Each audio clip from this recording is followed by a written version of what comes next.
अस्सलाम वालेकुम my dear students अगर हम एक्सरसाइज नंबर 5.3 को देखें तो यहाँ पे हमारे पास जो सबसे फर्स्ट क्वेश्चन लिखा हुआ है वो है व्हाट इज़ द मीन के मीन क्या है। Explain the methods of calculation of mean के मीन को कैलकुलेट करने का जो मेथड्स हैं उसको हम लोगों ने एक्सप्लेन करना है बाय अनग्रुप डाटा। अब यहाँ पे मैं एक चीज़ थोड़ी सी इलेबोरेट कर दूँ कि हमारे पास जो डाटा होता है वो दो फॉर्म्स में होता है, एक होता है ग्रुप डाटा और एक होता है अनग्रुप डाटा। जो रा फॉर्म में लिखा होता है डाटा, जैसे कि नीचे अगर आप सम नंबर 2 के आप पार्ट्स देखें तो ये रा फॉर्म में डाटा लिखा हुआ है, इसको हम लोग बोलते हैं अनग्रुप डाटा।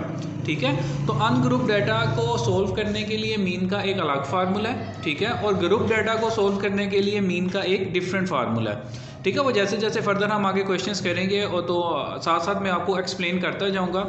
डाटा जो है वो दो तरह का है, ठीक है, और मीन को फाइंड आउट करने के मेथड्स जो हैं वो टोटल 6 मेथड्स हैं।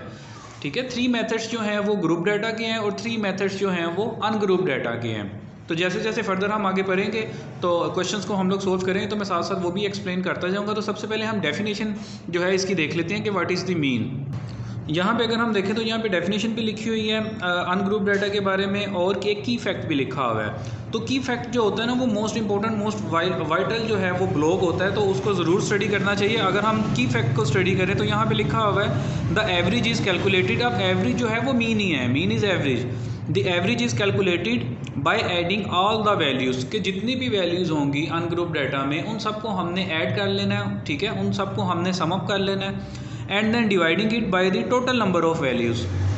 फॉर एग्जांपल हमारे पास वैल्यूज़ जो हैं वो 10 वैल्यूज़ हैं, तो डेफिनेटली जो n होगा हमारे पास वो 10 होगा। तो 10 को अगर हम 2 से डिवाइड करेंगे तो हमारी एवरेज आ जाएगी, मीन्स कि हमारा मीन आ जाएगा। अब मीन को किससे डिनोट करते हैं? मीन को x बार से डिनोट करते हैं, ठीक है। अब x बार जो है उसका फार्मूला भी आगे लिखा हुआ है, is equal to summation x over n। इसको हम लोग पढ़ते हैं समेशन। अब समेशन x जो है उसका मतलब ये है कि x के अंदर, x वाले डाटे के अंदर जितनी भी वैल्यूज़ हैं, जितनी भी टर्म्स हैं, x1 x2 x3 x4 x5 जितनी भी वैल्यूज़ गिवन है उन सबको जब हम प्लस कर लेते हैं, सम अप कर लेते हैं, तो वो बन जाता है summation x divided by n। अब अगर यहाँ पे आप साथ देखें तो यहाँ पे लिखा हुआ है डायरेक्ट मेथड। तो मैंने आपको पहले ही ऑलरेडी एक्सप्लेन किया कि मीन जो है उसको फाइंड आउट करने के बहुत से मेथड्स हैं, ठीक है, 6 मेथड्स हैं उसके। अगर हम 8 क्लास तक ही अगर हम लोग रहें तो 6 मेथड्स हैं मीन को फाइंड आउट करने के, जिसमें से एक है डायरेक्ट मेथड, ठीक है, अनग्रुप्ड का डायरेक्ट मेथड, ठीक है। एक जो ग्रुप डाटा होगा उसका भी डायरेक्ट मेथड होगा। आगे फर्दर मैं आपको एक्सप्लेन करूंगा जैसे जैसे क्वेश्चंस आएंगे। तो यहाँ पे अगर हम फार्मूले को देखें तो x bar is equal to sum of all values, कि सारी वैल्यूज़ को प्लस करके डिवाइड किसके साथ करना है? नंबर ऑफ वैल्यूज़, जितनी उनके तादाद है, जितने उनके नंबर हैं। तो चलें एक्सरसाइज नंबर 5.3 का जो सेकंड क्वेश्चन है जो प्रैक्टिकली करने वाला है वो हम अब स्टार्ट करते हैं। अब अगर हम सम नंबर 2 को स्टडी करें तो यहाँ पे लिखा हुआ है compute mean by direct and short method, ठीक है। तो डायरेक्ट मेथड से भी हमने मीन को फाइंड आउट करना है और शॉर्ट मेथड से भी हम लोगों ने फाइंड आउट करना है ऑफ द फॉलोइंग डाटा। ये डाटा जो है ये नीचे लिखा हुआ है, तो इसे हमने डायरेक्ट मेथड से भी सोल्व करना है और शॉर्ट मेथड से भी सोल्व करना है। तो सबसे पहले तो हम डाटा को देखेंगे कि डाटा जो है वो अनग्रुप शेप में लिखा हुआ है, ठीक है। तो फार्मूले जो हैं डायरेक्ट मेथड के और शॉर्ट मेथड के मीन के लिए तो वो वही यूज़ होंगे जो अनग्रुप डाटा में यूज़ होते हैं, ठीक है। सबसे पहले जो डाटा लिखा हुआ है हम इसको सपोज कर लेते हैं कि let x is equal to, ये सारा डाटा हम लिख लेते हैं और इसको हम अरेंज करके लिख लेते हैं, ठीक है। असेंडिंग ऑर्डर में हम इसको अरेंज कर लेते हैं। हम यहाँ पे लिख लेते हैं लेट x जो है वो किसके इक्वल है। अब अगर हम यहाँ पे देखें तो सबसे स्मॉल वैल्यू कौन सी है? 0। 0 के बाद अगर हम देखें तो कौन सी वैल्यू है? 2। 2 के बाद कौन सी वैल्यू लिखी हुई है? 3, तो हम यहाँ पे 3 लिख लेंगे। 3 के बाद कौन सी वैल्यू है? 4 एंड देन 5 है, तो हम यहाँ पे 4 लिख लेंगे, देन हम 5 लिख लेंगे। 5 के बाद अगर हम देखें तो 6 है, ठीक है, तो हम यहाँ पे 6 लिख लेंगे। अब 6 के बाद अगर हम देखें तो हमारे पास 8 यहाँ पे भी है, यहाँ भी है और यहाँ भी है, ठीक है। तो टोटल जो है वो कितने 8 है हमारे पास? 3 8 है। तो ऐसा नहीं है कि आपने इसको एक ही दफ़ा लिखना है, आपने डाटे को कम ज़्यादा नहीं करना। 3 दफ़ा है तो हमने उसको 3 दफ़ा ही लिख लेना है। और लास्ट में अगर हम देखें तो कौन सी वैल्यू है? 10, तो हमने यहाँ पे 10 लिख लिया। आप यहाँ पे एक स्टेटमेंट वो भी लिख सकते हैं कि by arranging the values, arrange the values, we can write it as, कुछ भी लिख सकते हैं, लेकिन आप इसको direct let x is equal to this भी कर सकते हैं, ठीक है। अब जो मीन फाइंड आउट करना है हमने वो 2 मेथड से करना है, एक है डायरेक्ट मेथड और एक है शॉर्ट मेथड। तो सबसे पहले हम डायरेक्ट मेथड के साथ उसको सोल्व करते हैं। तो मीन जो है जिसको हम लोग x बार भी बोलते हैं, डायरेक्ट मेथड, तो साथ हम लाजमी लिखेंगे डायरेक्ट मेथड, क्योंकि डायरेक्ट मेथड के साथ हम सोल्व कर रहे हैं। अब मीन को जब हम डायरेक्ट मेथड के साथ सोल्व करते हैं तो उसका फार्मूला क्या होता है, जो हमने अभी पीछे भी स्टडी किया, समेशन एक्स ओवर एन।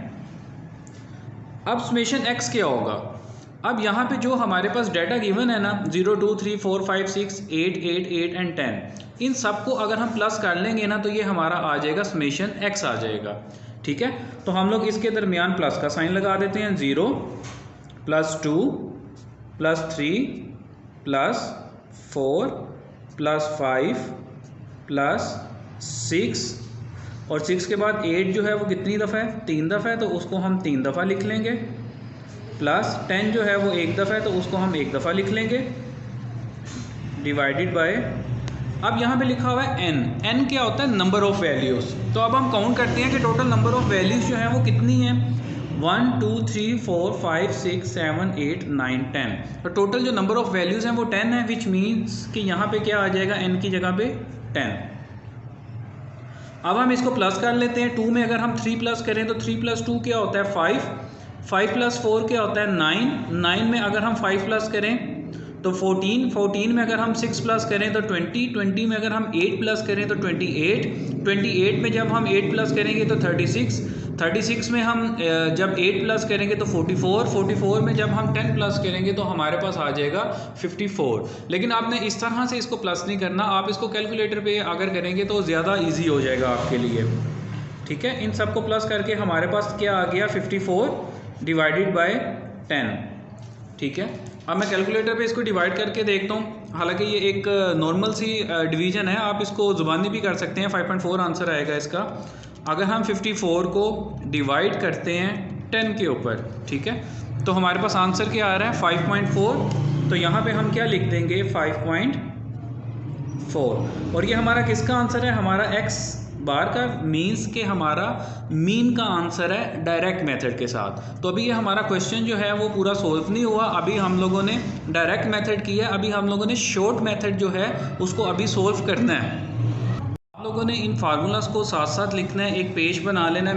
मैं भी कोशिश करूंगा कि मैं एक पेज के ऊपर जो है सारे फार्मूलाज जो हैं एक्सरसाइज के अकॉर्डिंग जो है मैं उसको साथ अपलोड करूं, ताकि आप लोग भी उसको इजीली जो है एक जगह पे लिख सको।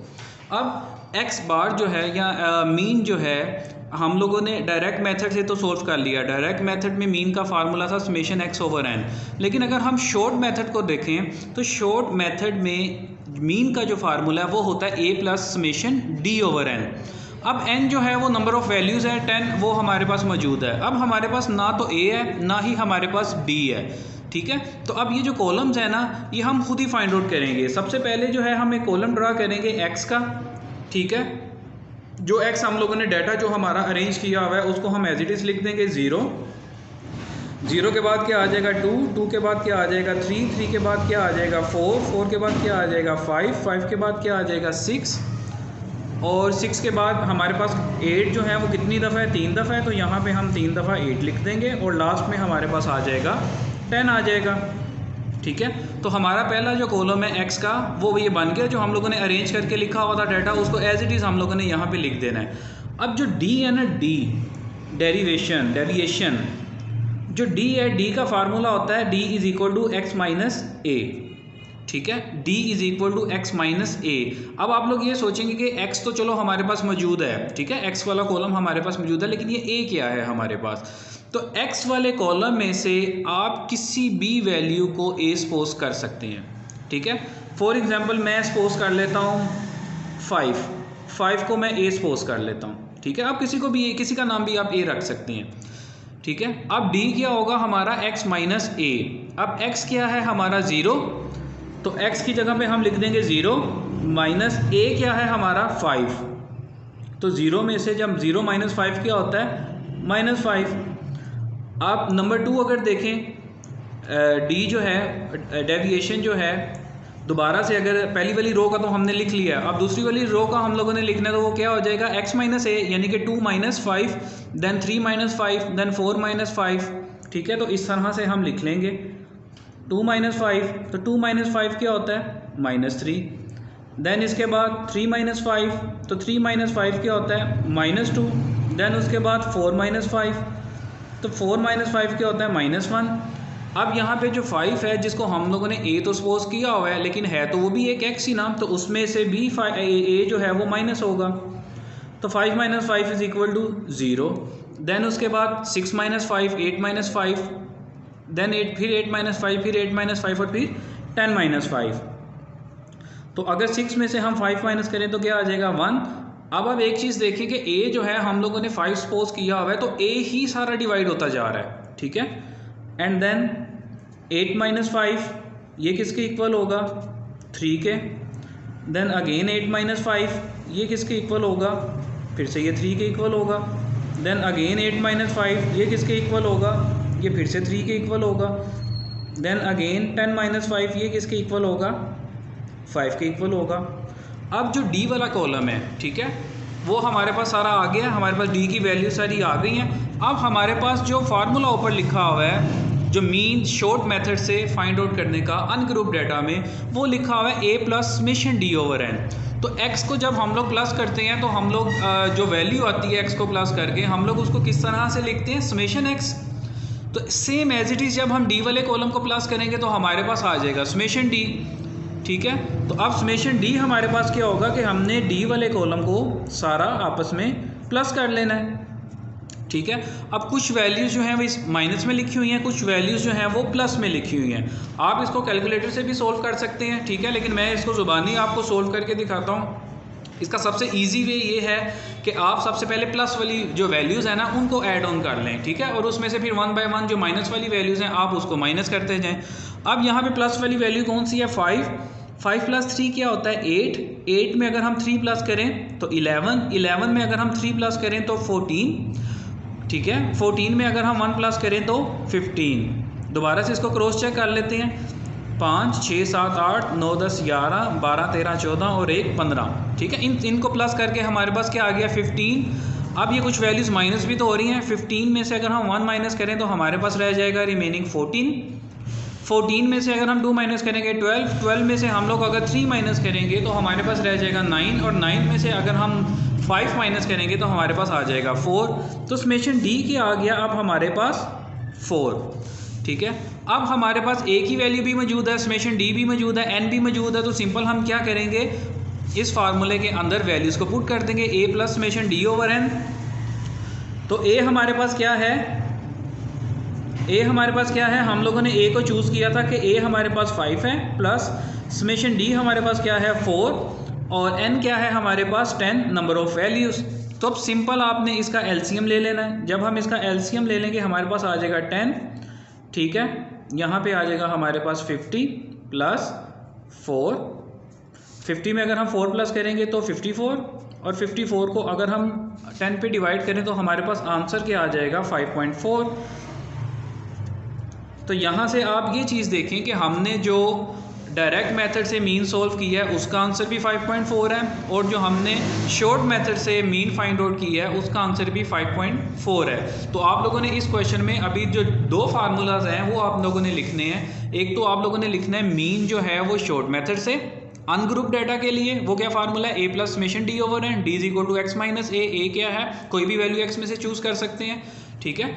और जो दूसरे वाला फार्मूला है डायरेक्ट मेथड में वो क्या है x bar = simple summation x over n।